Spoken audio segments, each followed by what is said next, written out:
Please subscribe our channel and click bell icon for notification. Welcome to PN review. இன்றைக்கி நம்ம பார்க்க போகிறது stock அனாலிசிஸை பற்றி. நிறைய பேர் என்ன பிளாட்ஃபார்மில் இன்வெஸ்ட் பண்ணால் நல்லாயிருக்கும், பைசாவா, ஏஞ்சல் ப்ரோக்கிங்கா, அந்த மாதிரி நிறைய ட்ரேடிங் ஆப் இருக்கும். ஸோ எந்த ஆப்பில் இன்வெஸ்ட் பண்ணால் ஓரளவுக்கு ஈஸியாக இருக்கும், கன்வீனியண்ட்டாக இருக்கும், நிறைய பேர் கேட்டிருக்காங்க. அதுக்கேற்ற மாதிரி நம்மளும் வீடியோஸ் போட்டிருக்கோம். ஆனால் இன்றைக்கி நீங்கள் பார்க்க போகிற வீடியோ ஒரு ஸ்டாக்கை எப்படி வாங்குறதுன்றது. அந்த ஸ்டாக்கை வாங்கினா எவ்வளோ டைம் பீரியடில் நம்மளால் ப்ராஃபிட் எடுக்க முடியும், ஒரு குறிப்பிட்ட அனாலிசிஸ் பண்ணதுக்கப்புறம் தான் அந்த ஸ்டாக்கை நம்ம வாங்க முடியும்.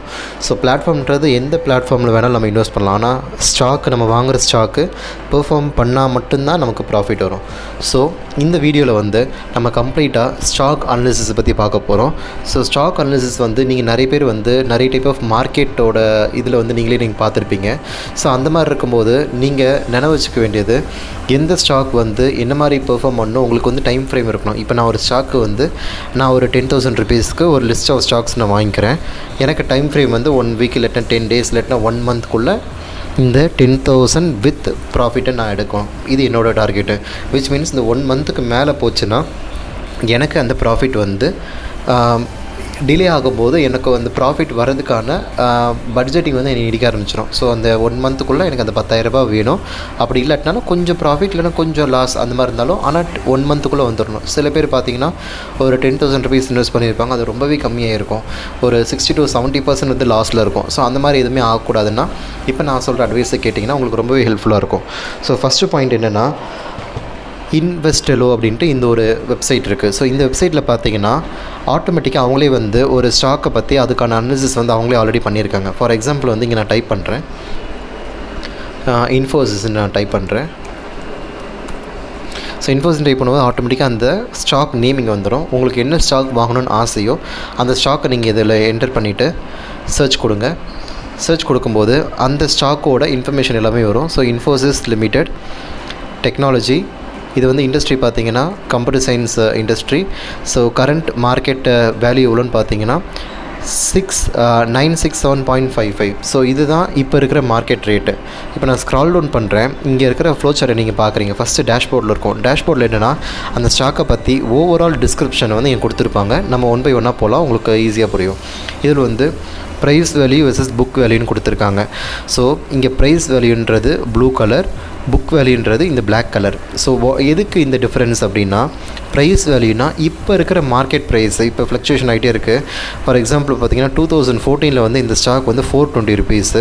ஆனால் இப்போ 2020 பார்த்தீங்கன்னா நியர்லி 903.15. ஸோ இப்போ இருக்கிற மார்க்கெட் வேல்யூ அவ்வளோ பீக்காக நல்லாயிருக்கு. ஸோ நியர்லி 600 to 700 rupees ஒரு ஸ்டாக்குக்கு உங்களுக்கு நீங்கள் ப்ராஃபிட் எடுத்துக்க முடியும் 14 வாங்கினா. ஸோ அதுக்கேற்ற மாதிரி நீங்கள் முதலேருந்தே பார்க்கும்போது இந்த ஸ்டாக் ஓரளவுக்கு ஆவரேஜ் ஏறிக்கிட்டே இருக்குது. சில ஸ்டாக்கில் பார்த்தீங்கன்னா மேலேருந்து ஆக ரொம்பவே கம்மியாக இருக்கும், அதுக்கப்புறம் அந்த ஸ்டாக்கே க்ளோஸ் பண்ணிடுவாங்க. ஸோ இந்த மாதிரி ஸ்டாக்கும் இருக்குது. இந்த புக் வேல்யூன்றது வேறு ஒன்றும் இல்லை. ஃபார் எக்ஸாம்பிள் இன்ஃபோசிஸ் இந்த ஸ்டாக் க்ளோஸ் பண்ணிட்டாங்க, கம்பெனி திவால் ஆயிடுச்சு, இல்லாட்டினா ஏதோ ஒரு ப்ராப்ளம்னால அந்த ஸ்டாக்கே நாங்கள் க்ளோஸ் பண்ணுறோம் அப்படின்ட்டு அவங்க இன்ஃபார்ம் பண்ணிட்டாங்கன்னா புக் வேல்யூ அப்படின்ட்டு போட்டு இப்போ எவ்வளோ ரேட் பார்த்தீங்கன்னா 153.67 இந்த வேல்யூ உங்களுக்கு கொடுப்பாங்க. ஃபார் எக்ஸாம்பிள் ஒரு ஸ்டாக் நீங்கள் இன்றைக்கி வாங்குறீங்கன்னா நியர்லி 900 rupeesக்கு வாங்கியிருப்பீங்க. சப்போஸ் நாளைக்கே க்ளோஸ் ஆயிடுச்சுன்னா இப்போ இருக்கிற மார்க்கெட் வேல்யூ படி புக் வேல்யூ படி 153.67 இந்த வேல்யூ மட்டும் தான் உங்களுக்கு ரிட்டர்ன் கிடைக்கும். ஸோ அது பார்க்கும்போது இது கொஞ்சம் கம்மி தான், கொஞ்சம் ரிஸ்க்கான ஸ்டாக் தான். ஆனால் அட் த சேம் டைம் இது கன்சிஸ்டண்ட்டாக நல்லா பெர்ஃபார்ம் ஆகிறனால இந்த ஸ்டாக்கை ஓரளவுக்கு கொஞ்சம் நம்பி வாங்கலான்றதுக்கான பாசிட்டிவ் சைன் தான் இந்த book value versus price value. நம்ம அடுத்த செக்ஷனுக்கு போகிறோம். ஸோ இதில் பார்த்தீங்கன்னா நீங்களே படிச்சிங்கன்னா உங்களுக்கு இதில் பேசிக் கான்செப்ட் உங்களுக்கு புரிஞ்சிருக்கும். நான் ஸ்க்ரால் டவுன் பண்ணுறேன். ஸ்க்ரால் டவுன் பண்ணும்போது இங்கே உங்களுக்கு பிஇ ரேஷியோ இருக்குது, அப்புறமேட்டு இபிஎஸ் இருக்குது, பிஇஜி இருக்குது. ஸோ இதோட வேல்யூஸ் எல்லாமே நீங்கள் இதிலேயே நீங்கள் பார்க்கலாம். டிவிடெண்ட் ஏதாவது கொடுத்துருந்தாங்கன்னா 10%, 20%, 50% அந்த மாதிரி அவங்களே மென்ஷன் பண்ணியிருப்பாங்க.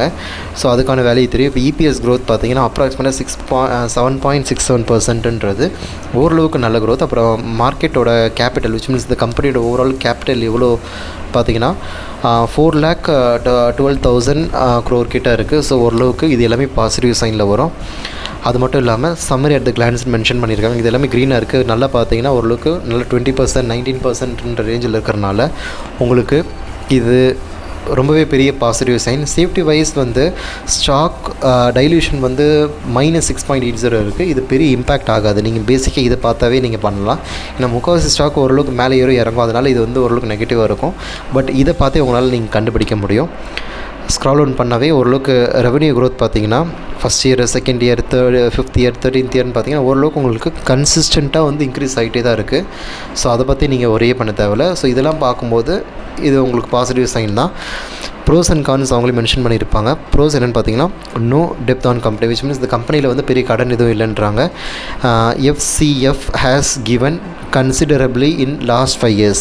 அப்படின்னா ஓரளவுக்கு கன்சிஸ்டண்ட்டான ரிட்டர்ன் வந்து இந்த கம்பெனியோட க்ரோத் பேசிஸ் பார்த்திங்கன்னா லாஸ்ட் 5 years வந்து நல்லாவே பெர்ஃபார்ம் ஆகிருக்குன்றாங்க. Return on equity is excellent. இது வந்து ஈக்விட்டி பேஸ்டு ஃபண்டு, அதனால் வந்து ஈக்விட்டி பேஸ்டு ரிட்டர்ன் வந்து எல்லாமே ரொம்பவே நல்லா இருக்குன்றாங்க.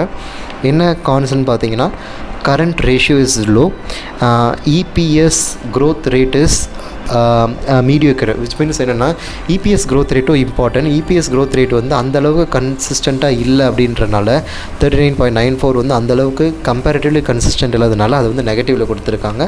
பட் இந்த மாதிரி இருந்தாவே உங்களுக்கு ஓரளவுக்கு பாசிட்டிவ் சைன். இந்த மாதிரி ஒவ்வொரு காலம்ஸ்லேயும் நீங்கள் பார்த்தீங்கன்னா அதுக்கான மார்க்கெட் அனாலிசிஸ் லைக் 2007 பார்த்தீங்கன்னா ஏறிக்கிட்டே தான் இருக்குது. ஸோ இது வந்து இறங்கினதுக்கான இது இல்லை. ஓரளவுக்கு நீங்கள் லாங் டேர்ம் இன்வெஸ்ட் பண்ணுறீங்க. ஃபார் எக்ஸாம்பிள் இப்போ நீங்கள் இன்வெஸ்ட் பண்ணிவிட்டு ஒரு 1 year இல்லை 2 years கழிச்சு பார்க்குறீங்கன்னா அதுக்கு நடுவில் கண்டிப்பாகவே ஏறும். இல்லை நான் ரொம்ப கொஞ்சம் நல்ல ப்ராஃபிட்டை நான் விற்கிறேன் அப்படின்ற மாதிரி நீங்கள் பிளானில் இருந்தீங்கன்னா ரொம்பவே வந்து இந்த ஸ்டாக் வந்து ஒரு நல்ல ஸ்டாக்னு சொல்லலாம். And increasing revenue is the good sign of good company. இது ரெவன்யூ வந்து இன்க்ரீஸ் ஆகிட்டே இருக்கிறனால எத்தனை % இன்க்ரீஸ் ஆகிருக்குன்னு மென்ஷன் பண்ணிருக்கு. இல்லை 30.38 அந்த மாதிரி ஒவ்வொரு இதுலேயும் இன்க்ரீஸ் ஆகிட்டே இருக்கிறனால இது எல்லாமே குட் சைன் தான். கம்பெனிக்கு வந்து நிறைய இன்வெஸ்ட்மெண்ட் வந்துக்கிட்டே இருக்குது.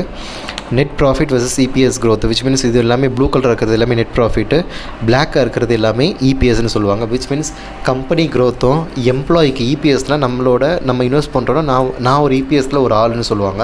ஸோ நான் என்ன மாதிரி ஷேர் ஹோல்டருக்கு எவ்வளோ கொடுக்குறாங்கன்ட்டு, ஸோ கம்பெனிக்கு ஏற்ற ப்ராஃபிட்க்கு ஏற்ற மாதிரி EPS ஹோல்டருக்கும் அதுக்கேற்ற ஷேர்ஸ் கொடுக்குறனால ஸோ ரெண்டுமே வந்து ஓரளவுக்கு ஈக்குவலாக மெர்ஜ் ஆகிறனால இது ரொம்பவே குட் சைன் சொல்லலாம். இது வச்சு நம்பி நம்ம இன்வெஸ்ட் பண்ணலாம், எந்த ஒரு ப்ராப்ளமும் இருக்காது. ஸோ இன்றைக்கி வாங்கி நீங்கள் நாளைக்கு இன்வெஸ்ட் பண்ணி நாளைக்கு ரிட்டர்ன் எடுக்கணும்னு நினச்சிங்கன்னா இந்த ஸ்டாக் அந்த மாதிரி கிடையாது. சில ஸ்டாக் டக்குன்னு மேலே ஏறும், அந்த மாதிரி ஸ்டாக்காக நீங்கள் பார்த்து பண்ணணும். ஸோ இப்போ நான் காமிக்கிறது வந்து இந்த இன்வெஸ்டலோ வெப்சைட்டில் வந்து எப்படி நீங்கள் ரிசர்ச் பண்ணலாம் அப்படின்றதுக்காக தான். ஸோ இது வந்து ஈக்விட்டி டைலேஷன் கிராஃப்ன்றது ஓரளவுக்கு பார்த்தீங்கன்னா எல்லாமே கன்சிஸ்டண்ட்டாக இருக்கும், பெரிய மைனஸ் எதுவுமே இல்லாதனால இது ரொம்பவே பெரிய குட் சைனு. ஸோ அந்த மாதிரி ஆனுவல் அனாலிசிஸ் ரிப்போர்ட்லேருந்து எல்லாமே இதில் பக்காவாக இருக்கும். நீங்கள் வந்து மணி கண்ட்ரோல் இந்த மாதிரி பல இன்வெஸ்ட்மெண்ட் ஆப் பார்த்துருப்பீங்க. அது கம்பேரிட்டிவ்லி இது ரொம்பவே நல்ல பிளாட்ஃபார்ம்னு சொல்லலாம். சேஃப்டி அப்புறம் ஸ்க்ரால் டவுன் பண்ணிங்கன்னா கரண்ட் ரேஷியோ அதுக்கேற்ற மாதிரி மென்ஷன் பண்ணியிருப்பாங்க. இது ஒன்றும் பெரிய லைபிலிட்டிஸ் இல்லை இந்த இதுக்கு. ஸோ இந்த மாதிரி இது ஒன் ஆஃப் த ஆப். இது எல்லாமே நீங்கள் ஒவ்வொன்றா பெர்ஃபார்மன்ஸ் இந்த மாதிரி ஒன்று பார்த்தீங்கன்னா உங்களுக்கு ஓரளவுக்கு இதுலேயே உங்களுக்கு ஐடியா கிடச்சிருக்கும். இதே மாதிரி வேறு என்னென்ன ஆப் இருக்குது, வேறு என்னென்ன வெப்சைட் இருக்குதுன்னு பார்த்தீங்கன்னா இன்னொன்று நான் சொல்கிறேன். டிக்கர் டேப்புன்ட்டு இன்னொரு ஆப் இருக்குது. ஸோ இதில் பார்த்தீங்கன்னா இதிலே நீங்கள் இன்வெஸ்ட் பண்ணலாம், சர்ச் பண்ணலாம். நான் ரிலையன்ஸ் இண்டஸ்ட்ரீஸ்ன்னு கொடுக்குறேன் எக்ஸாம்பிளுக்கு. ஸோ அதை கொடுக்கும்போது அதோட ஓவரால் எவ்வளோ க்ரோத் ரேஷியோ எப்படி இருக்குதுன்னு பார்க்குறாங்க. ரிட்டர்ன் பார்த்திங்கன்னா 1.9% ரொம்ப அக்யூரேஸியாக கரண்ட் ரேட்டில் இது வந்து டிஸ்பிளே ஆகிட்டுருக்கு. இது வந்து என்ன டைப் ஆஃப் இன்வெஸ்ட்மெண்ட்டில் இதில் பண்ணிகிட்ருக்காங்க, எத்தனை செக்டர் இருக்குது அதில் பார்த்த மாதிரி இருக்கும். அனாலிசிஸ் என்னென்ன சொல்கிறாங்கன்றது இதில் கண்டிப்பாகவே காமிக்கும்.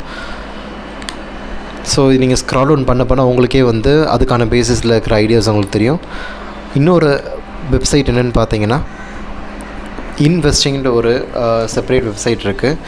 இதுலேயும் வந்து உங்களுக்கு ஒரு நல்ல பிளாட்ஃபார்ம். ஆனால் இது மூலிமா நீங்கள் வந்து ஸ்டாக்கோட இன்ஃபர்மேஷன் வந்து இந்த பேசிஸில் பார்க்க முடியும். Which means day to day growth basis வந்து இதில் லிஸ்ட் டவுன் பண்ணி காமிச்சிருப்பாங்க. இப்போ பாரதி இன்ஃப்ராடெல் நான் கிளிக் பண்ணியிருக்கேன். இதில் பார்த்தீங்கன்னா ஸ்டாக் எப்படி ஏறி இருக்குது, எந்த டைமில் இறங்கியிருக்குன்ற இன்ஃபர்மேஷன் இதில் வந்து உங்களுக்கு ப்ரொஜெக்ஷனில் காமிக்கும். இதில் பை பண்ணலாமா செல் பண்ணலாமான்ற இருக்கும். இது வந்து கொஞ்சம் நிறைய பேர் ரெக்கமெண்ட் பண்ணி அதுக்கேற்ற மாதிரி தான் இதில் இந்த கிராஃபில் காமிப்பாங்க. ஸோ இதை நம்பியும் சில பேர் வாங்கியிருக்காங்க, ஓரளவுக்கு நல்ல ப்ராஃபிட்டும் எடுத்திருக்காங்க. இதே மாதிரி இன்னொரு ஆப் பார்த்திங்கன்னா இன்னொரு வெப்சைட் பார்த்திங்கன்னா ஸ்க்ரீனர்னு ஒரு இதுலேயே நீங்கள் சர்ச் பண்ணிவிட்டு அதுக்கேற்ற மாதிரி நீங்கள் ப்ராடக்ட் அனாலிசிஸ் வந்து நீங்களே ஓரளவுக்கு ஒரு ஸ்டாக்கை நீங்கள் பார்க்குறீங்க, யாராவது சொல்கிறாங்கன்னா அந்த ஸ்டாக்கை டேரெக்டாக இன்வெஸ்ட் பண்ணாதீங்க. இதில் நீங்கள் செக் பண்ணிவிட்டு வேல்யூஸில் எப்படி இருக்குன்னு பார்த்துட்டு அதுக்கேற்ற மாதிரி இன்வெஸ்ட் பண்ணுங்கள். உங்களுக்கு இதில் ஏதாவது டவுட்னா நம்மளோட பிஎன் ரிவ்யூ சேனலுக்கு நம்மளோட வீடியோ கீழே நீங்கள் கமெண்ட் பண்ணுங்கள். நாங்கள் மறக்காமல் உங்களுக்கு அப்டேட் பண்ணுவோம். இதுக்கான ட்ரைனிங் செஷன்ஸ்லேருந்து எல்லாமே நாங்கள் ஃப்ரீயாகவே கனெக்ட் பண்ணிகிட்ருக்கோம். ஏதாவது வேணால் கீழே தயவு செஞ்சு பிங் பண்ணுங்கள். Thank you friends. இந்த வீடியோ எல்லாருக்கும் ஷேர் பண்ணுங்கள். தேங்க்யூ.